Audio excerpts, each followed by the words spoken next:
مباراة اتحاد بسكرة واتحاد العاصمة لحساب الجولة السادسة من البطولة المحترفة الأولى ميزها تنقل أنصار اتحاد العاصمة وصناعتهم للوحات الجميلة في المدرجات رغم بعد المسافة.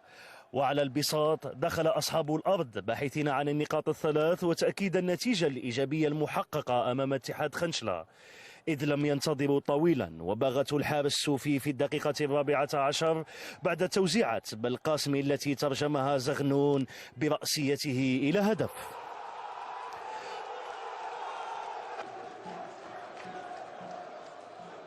هدف أجبر اتحاد العاصمة على تكثيف هجماته، أين سدد ميريلي إسلام هذه الكرة التي كانت خارج الإطار، ثم بنزازا والمالي عبد الله لم يفلح في تعديل النتيجة أمام استماتة الدفاع البسكري.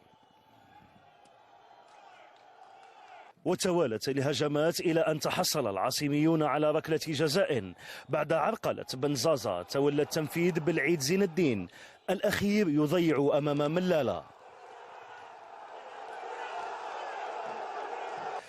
بعلي يخطف الكرة من دفاع اتحاد العاصمة ويسدد بكل قوته، وسوفي بارتماءة جميلة يبعد الكرة.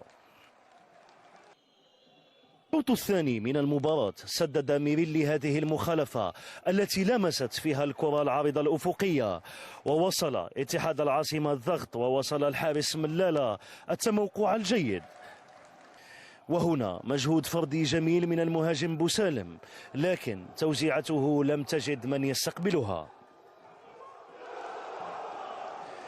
وعرفت باقي أطوار المباراة سيطرة اتحاد العاصمة على مجريات اللقاء، واكتفى أصحاب الأرض بالدفاع ورغم التغييرات من الجانبين إلى أن النتيجة ظلت على حالها، إلى أن أعلن الحكم بنجهان عن نهاية اللقاء بنتيجة هدف دون رد لصالح اتحاد بسكرة أمام البطل الإفريقي الذي يتوجب عليه العمل أكثر للخروج من المنطقة الحمراء أسفل الترتيب.